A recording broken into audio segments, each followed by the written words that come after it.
And we are live. What's going on, everybody? And welcome back to episode 85 of Checkpoint. I'm one of your hosts, Vincent DeSantis. Today, joined by the man who slightly resembles Bill Skarsgård, I hate you for putting this in here. James Walmer. Checkpoint is your number one show, rounding up all the hottest gaming news stories of the week and discussing the relevant topics that you need to know about. And today, we're talking about Ubisoft and a Splinter Cell game. We're talking about God of War coming to PC. Lots of more hilarious CD Projekt Red stuff we got going on. They always got stuff going on. We got some Grand Theft Auto stuff. We got some Elden Ring and a lot more. James, how are you doing today, and what have you been playing this week? Then we're out here fighting for our life in College Town, USA. Literally and physically. Literally and mentally. and physically, mentally. Whole shebang. Whole 9 yards. Tell me what's going on. Just a lot of work. All the time. Start a new internship. Yeah. It's super chill. Good. Way less work than my last internship, which is great. Yeah. But there is no but. It just is an internship. And it just is an internship, and it is more work on top of everything else. And while I didn't have an internship, I still didn't have enough time to get all my stuff done. Yeah. So I'm still making sacrifices. Yeah, absolutely. That's how it is. Last week I busted my butt on a lot of work stuff, or homework stuff. So this week was a little bit lighter, which I was very thankful for. Mm-hmm.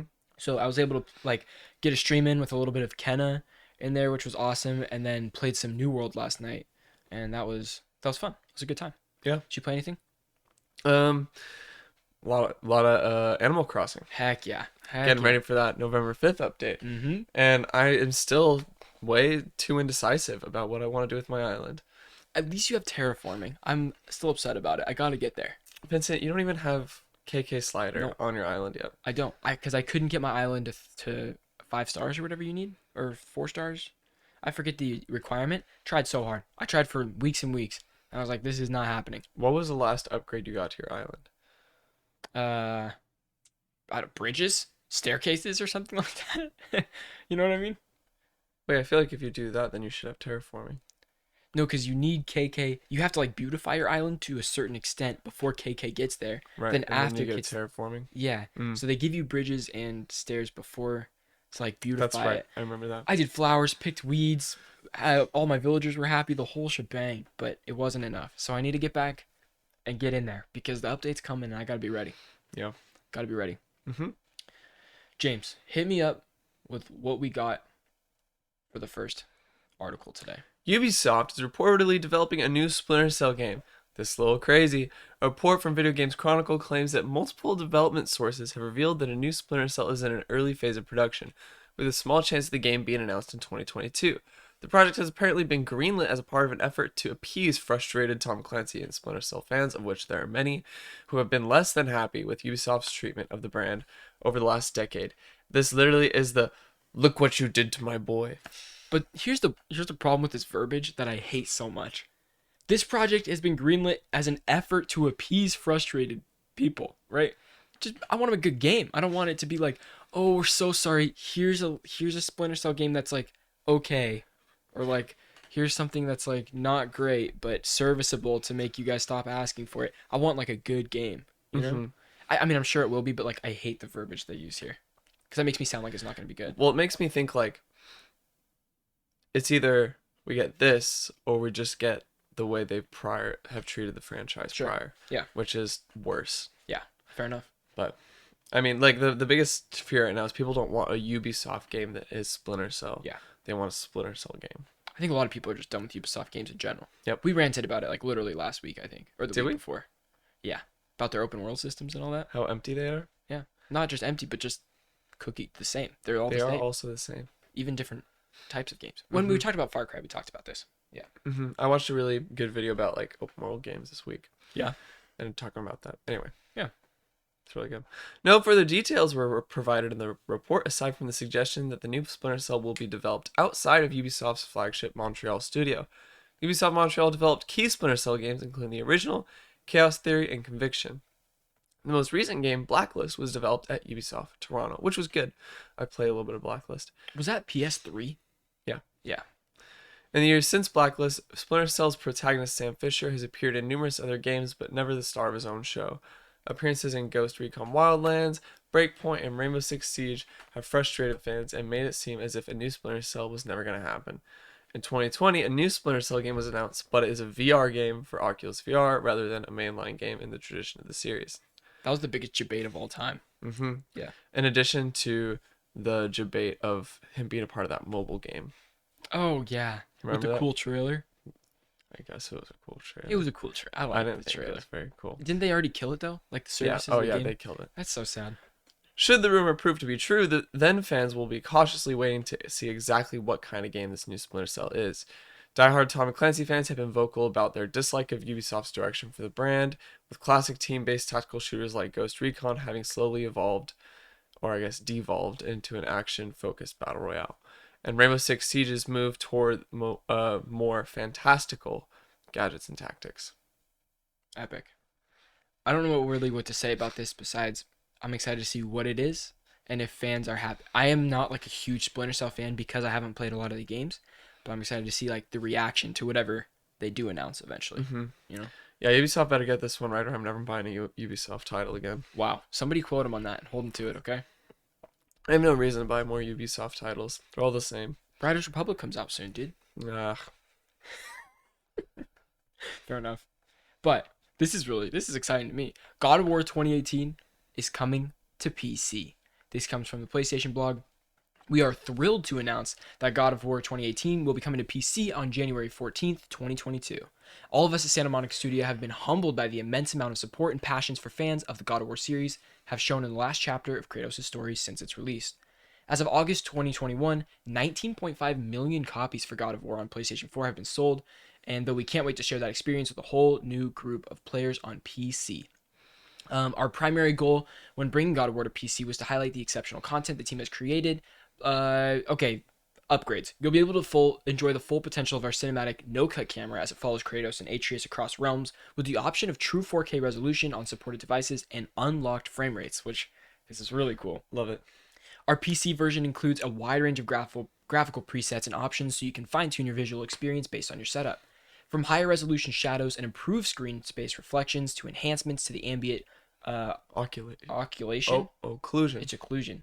I've seen oculation, Mm-hmm. but that's not it. That's Occlusion occlusion. pipeline with GTAO And and SSDO.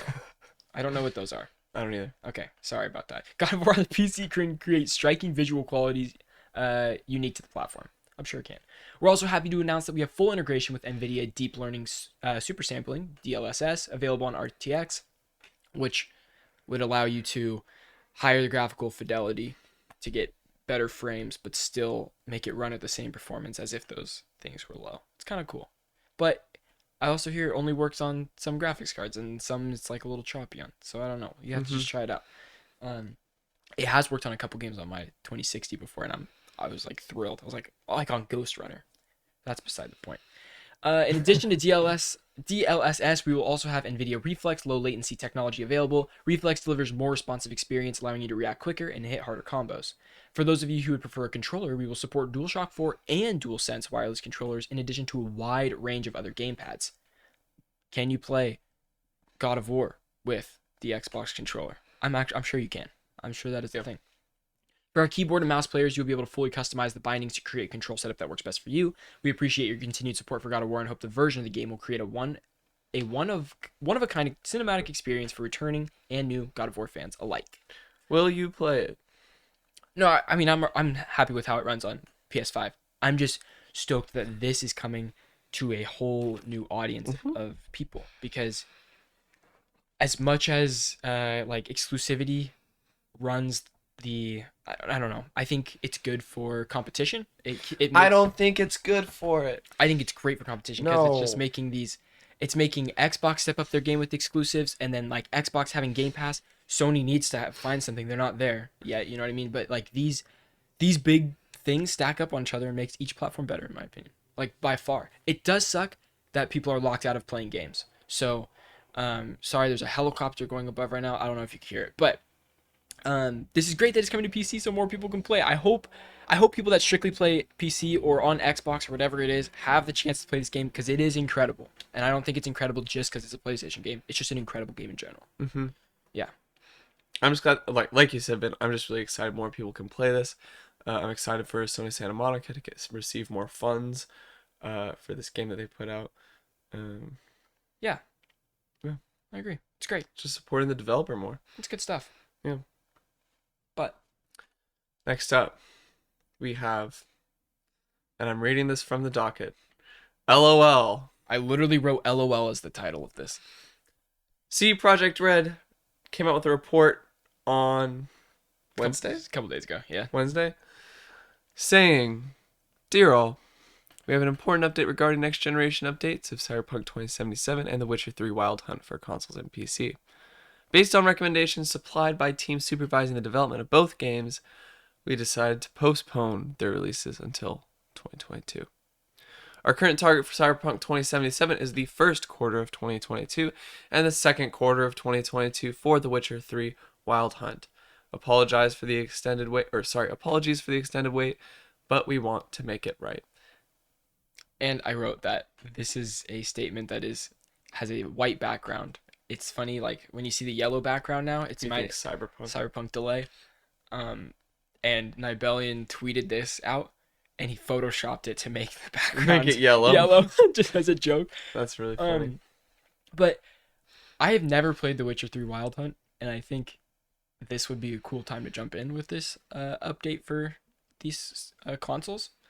So that would be cool, but I was really hoping Cyberpunk Next Gen would come out at the end of the year. I had no hope for it, but I'm gonna platinum it. It's gonna happen. See, this actually surprised me that they were like actually still working on this. You thought they're gonna drop it entirely?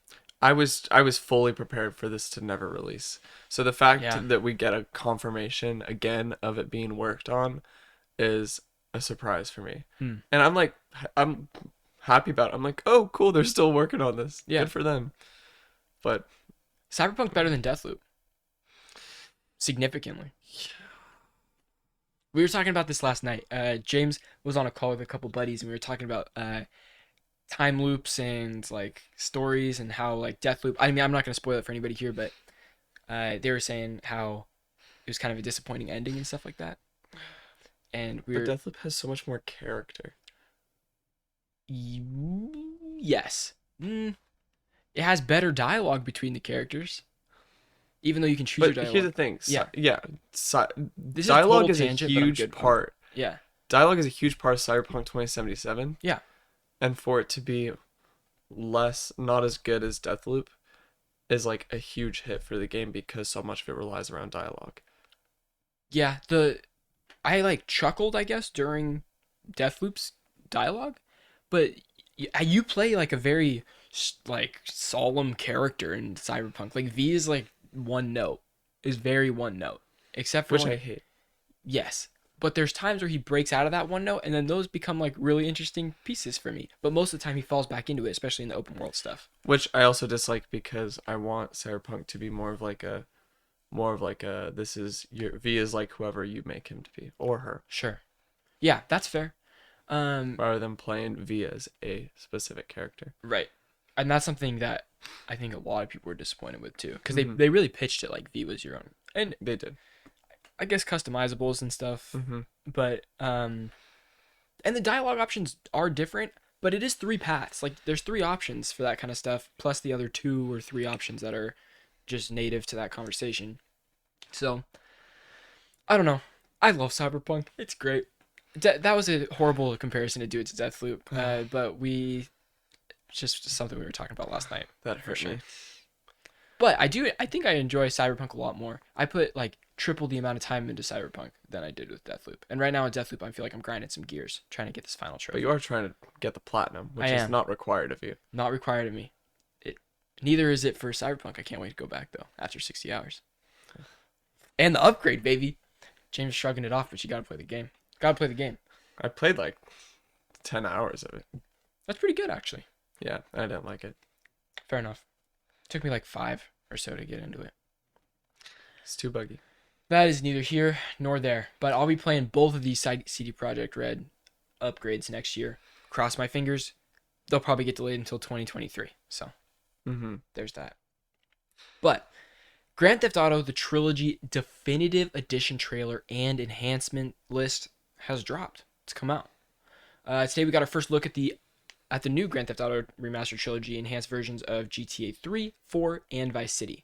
It's not 3, 4, and Vice City. It's 3, San Andreas. San Andreas, and Vice City. I thought that for a second that 4 and Vice City were the same, or 4 and San Andreas were the same thing. Specific enhancements include an updated player experience, enhanced visuals, and a few platform-specific features. Do we want to kind of go into... Oh, these are for all of them, not just per game. Yeah. That's just 3 screenshots. Yep. Okay, so we get an updated player experience, making it easier than ever to play these classic games, including GTA 5 style controller layout. Okay, so they're changing those. That's kind of nice. Improved gunplay and targeting controls with upgraded drive-by controls in GTA San Andreas. Updated weapon and radio station selected wheels. Selection wheels. Selection wheels, what did I say? Selection wheels. Selection wheels. Updated mini-maps with enhanced navigation, allowing players to set waypoints to destinations. Ability to restart a failed mission, which I saw a lot of people raving about on Twitter this morning. Plus new Rockstar Games Social Club accomplishments for members. Of course, they have to. Yeah. We get enhanced visuals with improved graphics and fidelity across all 3 games, including higher resolution textures from characters to weapons to vehicles to roads, and much greater detail. A completely rebuilt lighting system with enhanced shadows, reflections, and more, which looks really good. Looks great. Improved water and weather effects, which is awesome too. Enhanced detail in trees and foliage, and increased draw distance to provide a new level of depth and definition, which is so big. GTA San Andreas, the draw distance is so small in that game because it is a big map, especially for like the time it was released, and that's the only way they can do that is with really short draw distances. Yep.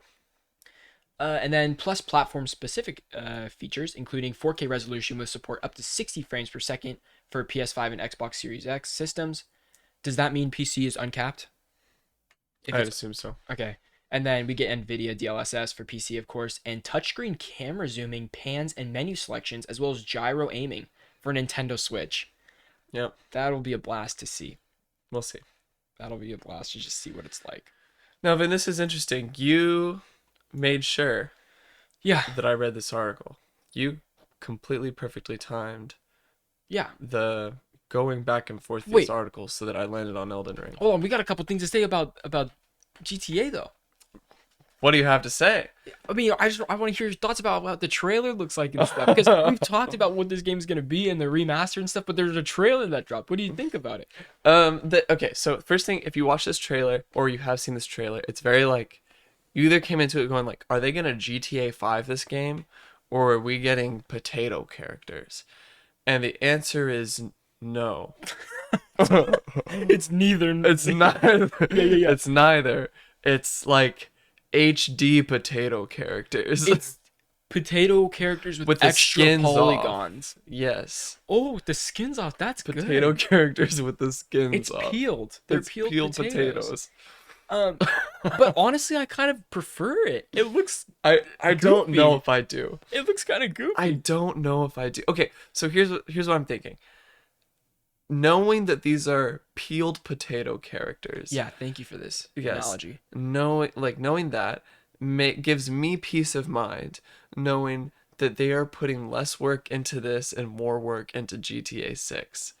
Which I really want. That's the hope. And so, because if they were to GTA 5 all of these 3 games, do I think it would lose the personality of all 3 of them? I really don't think so, but I think that would just be so much work for the team to do. And that is unjustifiable, knowing that what I want and what I know a lot of the community wants is really just Rockstar to get their shit together and release GTA 6. Amen. That's how I feel about this release. Every once in a while, I still think of how cool GTA 6 is going to be. Imagine, I mean, GTA 5 was way ahead of its time. It really was. It released 3 times. And I'm sure it'll get resurrected like in 2 generations. There'll be like replay Franklin's story on GTA 5. And they'll have a new trailer for each character. Yep. And they'll be like, here we go on the PS6. Your time. And then we'll be making those jokes all over again. Yep. We'll be in our 30s at that point. Being like, we're playing GTA 5 again. Like we played this in middle school. Yep. Good times. Okay, James. What do you think, Vin? I think it's okay. I'm so neutral on it because like I don't need the upgraded resolutions, but it looks good. 2 questions. Yeah. Have you played these games before, and do you plan to play them now? I have played San Andreas, and I have played some of Vice City because I played it like at a friend's house, that kind of thing. I've played enough of it to like know what it is, but I never played the full story through, and I never played GTA 3 before. Um, what was the second Do you question? plan to play them now? I hear they're coming to Game Pass day one, so Yeah, who that's knows? that's a good thing to note that I forgot to mention is these are coming to Game Pass day one, And it comes out November 11th, November 11th. which is soon. That's a couple weeks away. That is a couple weeks away. That's really soon. So I don't know. I think it would be. I am going to jump into San Andreas immediately so I can play 30 minutes just so I can get the oh shit, here we go again in 4K. That's about that's what I need. That's Yep. it. I don't really have a desire to jump into this when there's so many games that I want to finish right now. Here's another thing with games like this is I've noticed for me going back and playing retro games, and this is going before these three games. Like, Yeah. I'm talking. I mainly when I say this, I'm referencing my experience with Jack and Daxter, the precursor trilogy, precursor legacy. Yeah. And playing older games is just difficult for me. Like, I don't have the same. I just don't have fun playing a lot of older games. Some of the systems in them are just a little too dated for me to enjoy, Yeah. just because I've gotten so used to and appreciated Sure. modern quality of life Mhm. in games. And so I'm worried that this might fall into the same category of like having old systems, old mission design that I just can't Yeah. enjoy.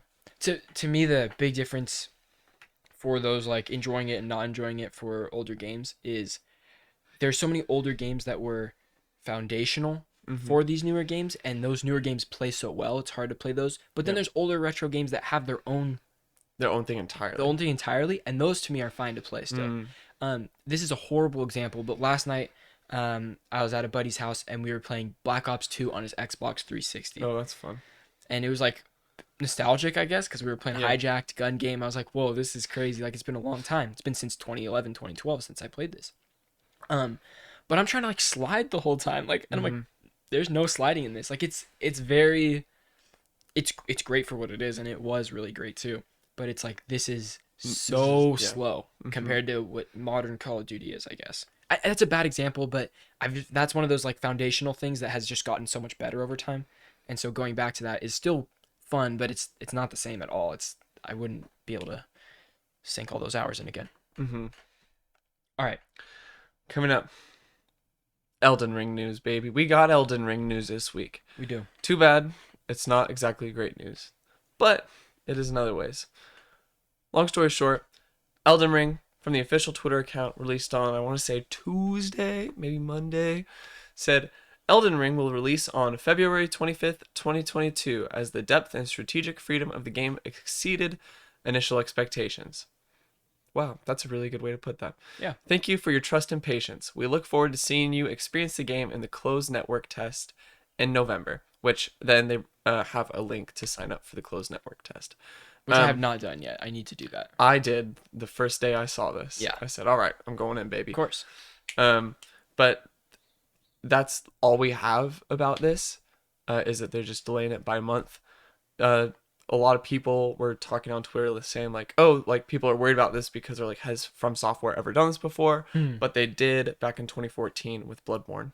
Okay. And that is important to keep in mind and think about how Bloodborne came out and how great of a game that was. Was that supposed to be a PS3 game and they delayed it to launch on? I think so. That's a strategic delay right there.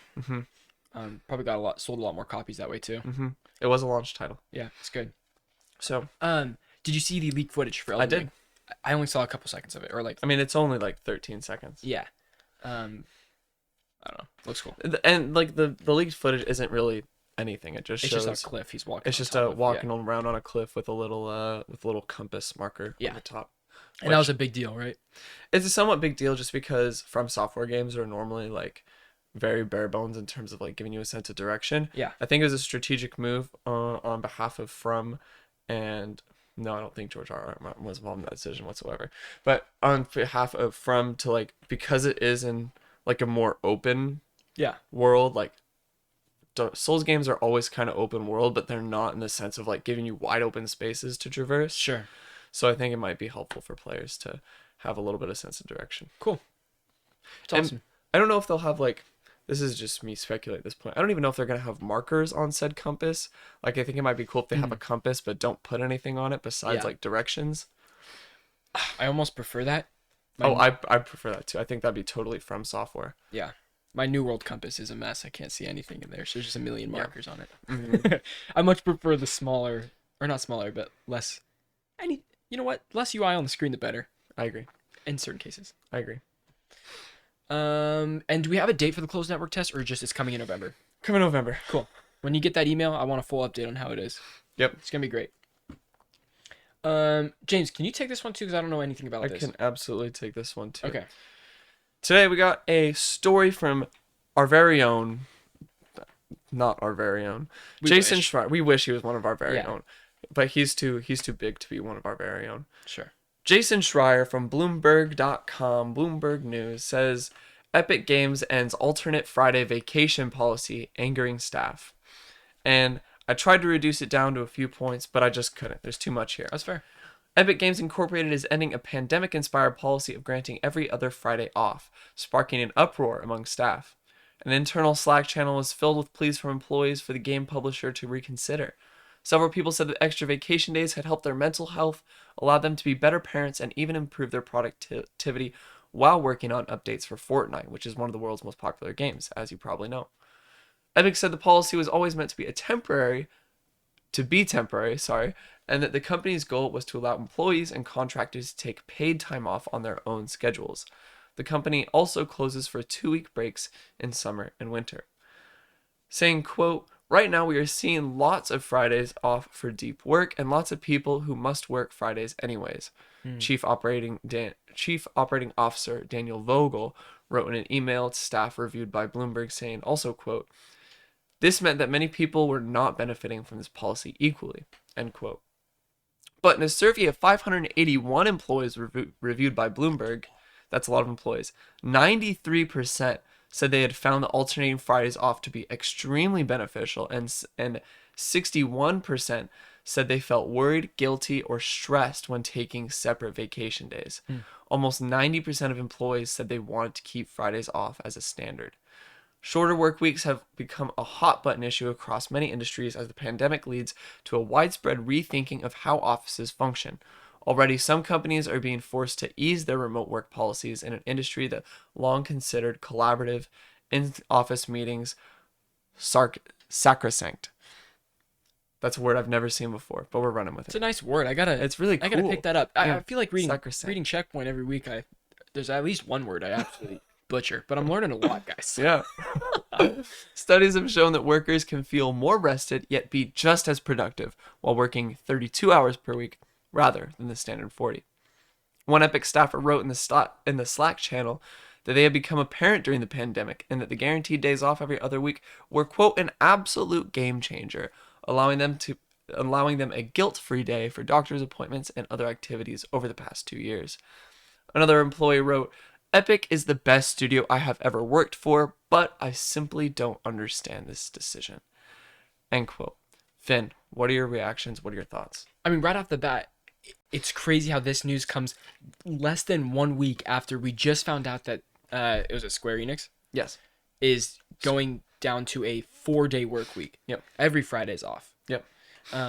And everybody was for it. Even the company was for it. They said we get better work done working these 4 days and then letting them rest 1 day because they can work harder those 4 days, right? When they're expecting and knowing that they have a 3-day weekend, right? Mm-hmm. And Epic Games says, opposite direction. We're cutting that every other Friday off. It's a weird decision to me. Yeah, it's weird, especially with the positivity, and also like this has incredibly positive feedback on employees. Yeah. This is something though, like this is crazy to me that Bloomberg reached out to 581 employees and got this response. I mean, I don't know how that went, but how they actually got that information. But 93% is huge, dude. Yeah. That's a huge part of, I don't know how big of a company Epic Games is, like how many employees they have. But if their sample size said 93% said it was positive and all those people said something to Epic, that's impossible to ignore. Like that is so impossible to ignore. Mm-hmm. I don't know. We'll have to see. I do know someone that works at Epic and I'm super curious to ask them Oh, very interesting. about this. So that, yeah. It's interesting. I think Maybe get him on for a little interview. that'd be dope. That'd be super dope. She works on Fortnite skins. She's a No character. way. She's a animator. Yeah. No way. Super cool.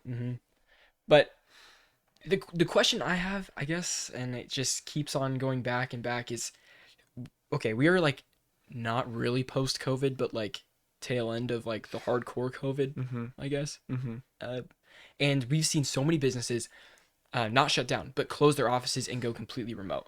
Or some offices that are remote that plan on going back in person, but without a date. There's like, it's just until further notice, we're going to be working remote. And a lot of people say it's very beneficial to do that. I know I've met a bunch of people, and I'm sure everybody that's listening to this has their own experience with some sort of work in school or whatever it is, how they might have benefited or not from being at home. There's tons of pros and cons. Like for school and work and stuff, I found myself like getting more done when I wanted to get more stuff done, and then that gave me more time randomly, like in different places, even though I was getting the same amount of work done, just less hours, I guess. But some people are different, and companies have to work differently. Epic sounds like it's a lot more collaborative, and they have to be in person for some things. It just makes sense. But I don't know. There's bigger companies than this that are still completely remote. Right. And I think that's going to be just interesting to see how that shakes out in the next couple of years. What is like going to be a huge company that we think needs to be in person that decides, no, we can do this but better, but just at home? Right. That's interesting to me. Then you follow down this rabbit hole.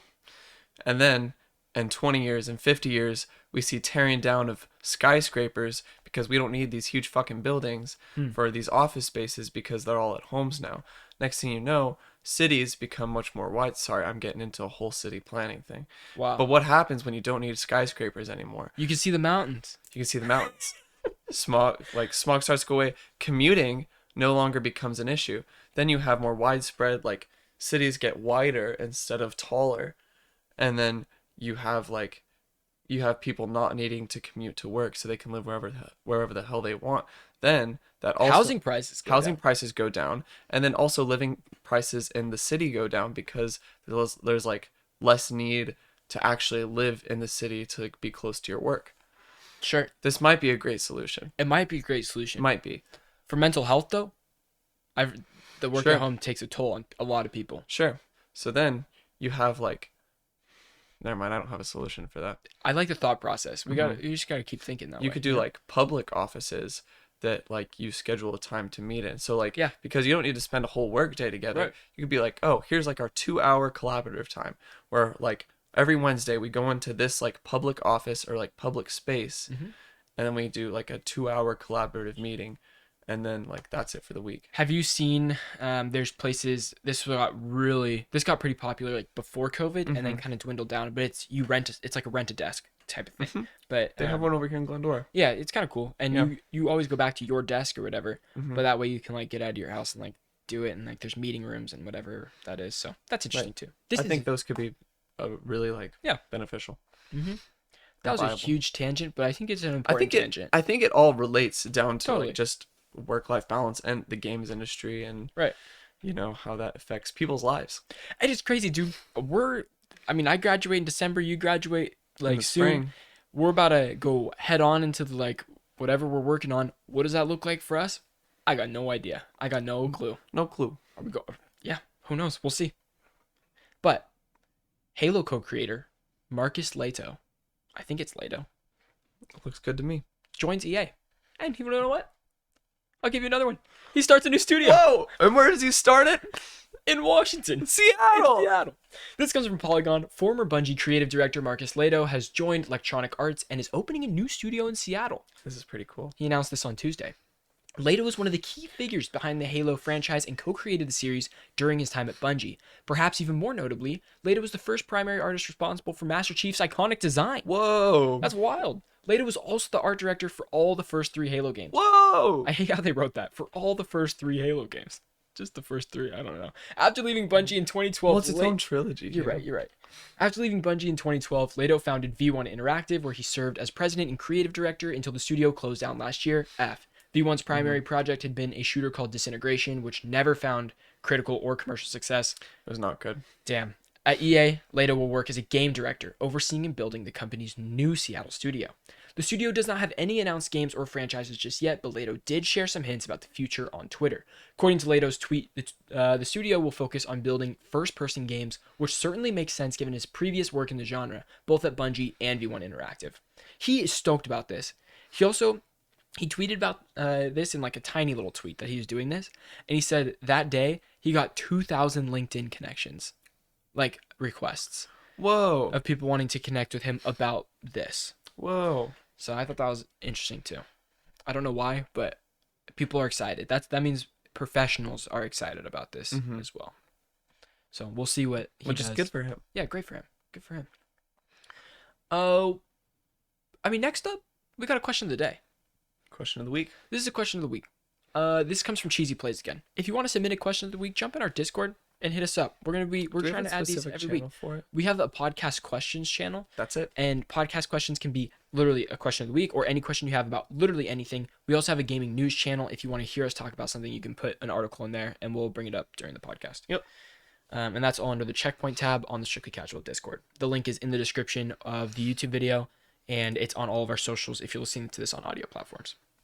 So this question comes from Cheesy Plays. And if you're listening to this on YouTube, we want to hear your comments too about what you think. Cheesy says, what's one game title that has been put away or stashed that you want to see revived? A title that has not been around for years, not a remaster, but a continuation or a new installment of the said game or franchise. So let's put some parameters on this right here. Okay. I'm saying anything that came out the last generation, PS4 and Xbox One, that's too new to have a continuation, I guess. No, I have a follow-up question. Yeah. Also, PS4 is 2014, which is 7 years ago. Yeah. That's 7 years ago, which is a pretty long time. It is a long time. Especially because right off the bat, I want to say Infamous, but it's too soon. It's too soon. What? 2015. That's 6 years ago. That hasn't been shelved. Like, I'm sure something is going on. So, like, that's too soon to do a new installment of that game, you know? You think so? I'm thinking, like, I'm trying to think of a PS3 game right now, or like a PS2 game that I haven't seen since that I really loved. Like, there's got to be, like, Brick. Did you ever play Brick? Oh, no, Brink. Did you play Brink? Yes, I did play Brink. I was really into Brink for a while, and I feel like that on a next-gen console, like a Brink 2 or something, would be wild. That'd be right up my alley. Brink would be cool. Who made Brink? It was IO Interactive. Guys who made Doom. No way. Damn, yeah, that would be really cool to see. I mean, I'm sure there's so many more. I just gotta, like, think of... What did you play a lot in that era? Besides the popular ones. Like the AAA... but like, I don't know. The crazy budget games. Crazy budget games? Oh my god. Something that wasn't a crazy budget game. You know what? Yeah. What was that? There was a launch title for the Xbox 360. Okay. Hold on. I need to bring this up. We're searching. We need to do some deep diving. It's the one where you played the girl and she could turn into like the 4 different monsters. Okay. And that they all had like different mechanics. One of them was like a rolly guy. Sure. One of them was like a rolly guy. Is yeah. it Ben 10? I love Ben 10. I'm trying to think of other ones that we might have too. Next time I gotta look at the question of the day before I put it in so I can have an answer prepared. Cameo. Oh, that looks kind of familiar. You can hold it up to the camera, see if you guys can see that. Oh wait, pull back. Oh yeah, there it is. Cameo. This guy. Huh. Cameo. Looks This one was so cool. When I was like 10. Yeah. When I you know. What is an? I'm trying to think of like. Dude, okay, here's my original answer is Hit I me. want another Killzone because Killzone what was the one that came out? Shadowfall. Killzone Shadowfall was not good. I never played it, but But Killzone is a franchise that has so much promise. Like, and Killzone 3 was so good. Resistance. That's what I said last week, so I didn't want to say it again. It's a good answer still. Yeah. I think there's. Because I wanted a remaster to it. But I think Resistance could come back in another game. I was gonna say Infamous as well. Yeah. I think We need. I'm locking in Brink. I Okay. think that's a wild card. It could be great. I think with new movement and I don't know everything if in it has enough shooters. going for it because I think movement like that has become pretty like standardized now. Yeah, and the problem is what that game did, like mode wise, the different modes is now incorporated into every single shooter ever. So it's not really special anymore. Yeah. But oh, maybe I'll have Ooh, more answers later. a new Portal game would be really cool. Oh yeah, Half-Life? Are you kidding me? Yeah. I'm thinking too much console side, but I mean, there's a lot of PC. Well, they games came as out well. on console. Yeah, in the orange box In or the whatever. orange box, baby. Yeah, And Portal 2 released separately. yeah. I would love a Half-Life 3 though. Oh no, but there's Half-Life Alex. That's not that doesn't work. That doesn't work. It came out too soon. Mm-hmm. Damn. This is a great question, Cheese. If anybody has good answers too, leave us in the comments. I want to hear them. I want to see it. But that brings us in to random fun stuff, baby. James, start us off with random fun stuff. What do we got? Bethesda is teasing all new Horde mode coming to Doom Eternal in next week's 6.6 update. And I accidentally wrote this in twice. All good. It gets Horde mode, Battle mode 2.0, 2 new master levels, and more, arriving October 26th. Amazing. Among Us launches on PS4 and PS5 December 14th. For some reason, I thought it was already on there. And to Game Pass on December 14th. Beautiful. Night mode and 4K dashboard come to Xbox Series X in this month's update. I mean, why don't you should have a 4K dashboard? Like, that's great. I love that. Yeah. Advanced Wars 1+2 Reboot Camp delayed to spring 2022. Sony's State of Play will be on October 27th. That's next week, baby. Yep. And be 20 minutes and focus on announcements and updates from third-party devs. Let's go. Also includes a few reveals from our partners around the world. There's a couple games I'm looking forward to see at this that I'm really hoping. Why don't you run through them right now? Specifically, I don't know what it's called. The Little Devil Inside or whatever. Not the Little Yep. Devil Inside. Is Yep, that the that's one? it. That's the one? Yep, that's the one. I'm most excited to see that. I'm really hoping it's there. Me too. Because that's supposed to release by the end of the year. I can't wait. It's going to be sweet. Halo Infinite PC details. It's obvious that the devs care lots about this game. That's not how you wrote this, but that's how it put together in my head. Okay. It's obvious that lots of care has gone to the PC version. In the video, the team said it is not just a port from the consoles, it's its own thing. Ranked matches are different for controller, keyboard, and crossplay, as they should be. Special AMD Radeon... Oh, is this different? No, this is the same. Okay, special Yeah. AMD Radeon RX 6900 XT announced, and it looks so badass. It's a green ass graphics card with like Master Chief type yellow highlights and stuff. It's really, really cool. It's gonna look good for a very specific type of build. It would look awful in my build, but that Yeah. doesn't. It's just cool. It's Yeah. just sweet. There are local LAN lobbies to recreate classic local LAN parties with your friends. And Yes. That's great. And there's all sorts of stuff too. If you're playing it on PC, I would highly recommend watching the video because it looks. I mean, I don't know. When the devs are excited about it, it gets me excited about it. So that's that. And that's episode 85. We're 15 away from 100. Isn't that crazy? I can't wait to hit 100. That's gonna be so awesome. Thank you guys for everything. That was Yeah, that was thank awesome. you guys. If you haven't, check out our TikTok, Instagram, Discord, Twitter. And then if you're listening on audio platforms, please give us a rating. That would help a bunch. We would appreciate that. And we hit 1,000 subscribers on YouTube this week. So thank you you. guys. That is massive. Absolutely massive. Please don't use ad blocker on our videos. We don't have AdSense set up yet. Oh, We're getting there. when we get It's there. one step at a time. One step at a time. James, anything else before we close this baby out? No, thank you guys. Peace out. And let me know if James kind of looks like Bill Skarsgård. Please let him know and tell him that I don't.